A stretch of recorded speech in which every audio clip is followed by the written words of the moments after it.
Welcome back to the Gridiron Expert.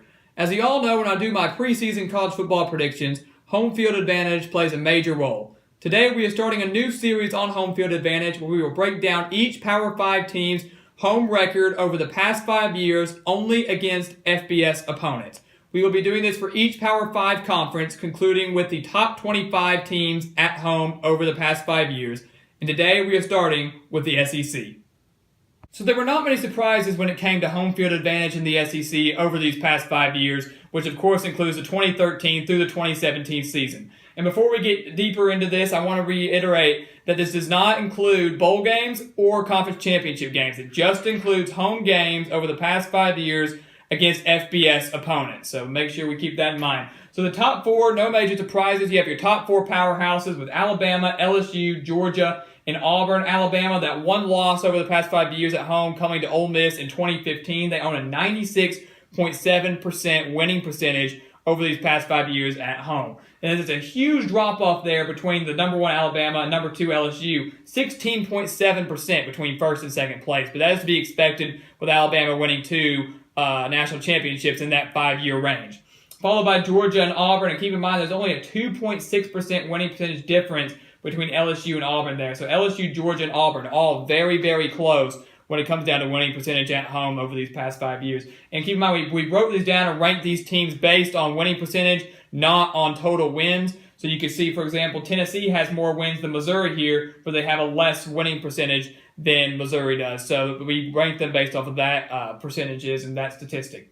One little shock that I had when I was calculating this data was that Ole Miss ranked 5th in the SEC over these past 5 years at home. They ranked ahead of Florida, ranked ahead of Texas A&M, ranked ahead of Missouri when they had some good years when they first joined the conference. But keep in mind, Ole Miss did have some very solid years under Hugh Freeze in 2014 and 2015 where they nearly won the SEC West. And keep in mind, they beat Alabama both of those years in 2014 and 2015. So that is understandable how they could be up there at number 5 with a 20-10 record, 66.7% overall. We have a 3-way tie for 6th place between Florida, Mississippi State, and South Carolina, all finishing with a 19-10 record, 65.5% winning percentage. Another thing to keep in mind is that not all these teams have the same amount of home games over the course of these 5 years. You know, plenty of teams played at neutral site games or maybe have more road games than they did home games, played some non-conference games on the road than they did at home. So not all these teams have the same amount of number.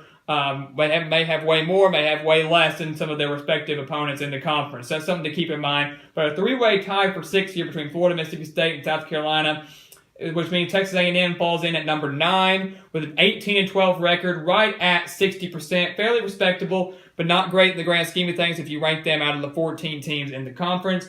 Followed by Missouri at 17-12, Tennessee at 18-13. Very slim margin between these two, 58.6% for Missouri, 58.1% for Tennessee. Arkansas falls in at number 12, just barely making it above 500, 51.6%, 16-15. Only 2 teams in the SEC finished below 500 at home over the past 5 years against FBS opponents, which would be Kentucky and Vanderbilt, which is to be expected. Vanderbilt only making 1 bowl appearance under Derek Mason during his tenure there, and Kentucky only making 2 bowl appearances under Stoops there as well. So 14-16 for Kentucky, Vanderbilt 13-15. Very, very slim margin there as well. 46.7% for the Wildcats and 46.4% for the Commodores. Overall, over these past 5 years, the SEC is 272-143, which is 65.5%, which was kind of the mode there where we have the 3-way tie there at 65.5%.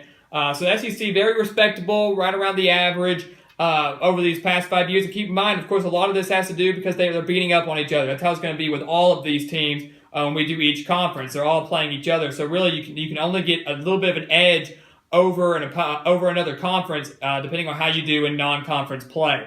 And of course, when we are done with all this and we do our top 25 rankings for teams at home, we'll rank the conferences as well to see which conferences had the highest winning percentages among their home victories. So that'll be really interesting to find out as well. Alabama playing 30 games, of course, is the leader in the SEC, to be expected. Very interesting here in the SEC, but as I said, no major surprises. I was not surprised when I looked at this to see how this did because you look at the track record for some of these for over the past 5 years of these teams, we can kind of gauge how these teams have done. Alabama has been a powerhouse since about 2009.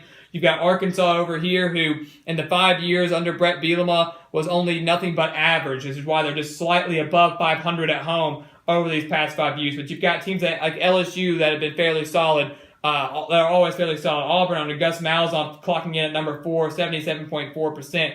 Ole Miss, despite having a little bit of a down year these past 2 years, especially with all the stuff going on with Hugh Freeze, still clocks in at 5th in the SEC, 20-10, 66.7% overall. Florida under Jim McElwain had some struggles, especially last year, but still coming in at number 6 or a tie for 6th, 19-10 overall. So it's something to keep in mind. Some of these teams may have had much more success before this 5-year period, could be primed for success after this 5-year period. We're just closely keeping it in this range for now, which is why some of these teams that you might think are better than where they're ranked here, that's why, because they're in this certain range and how they've done their track record over the past 5 years. So that's just something to keep in mind when you look at these rankings, something to keep in mind as we continue this series over home field advantage. And we will also be doing this for road games as well. When we complete our home field advantage, we will do how the teams have fared on the road over the past 5 years against FBS opponents. That's something just to keeping your eye out for as we continue to work our way towards our college football preseason predictions, which we will have a video coming out on that very, very soon. So thank you for watching. Please continue to like, comment, subscribe. Keep your eye out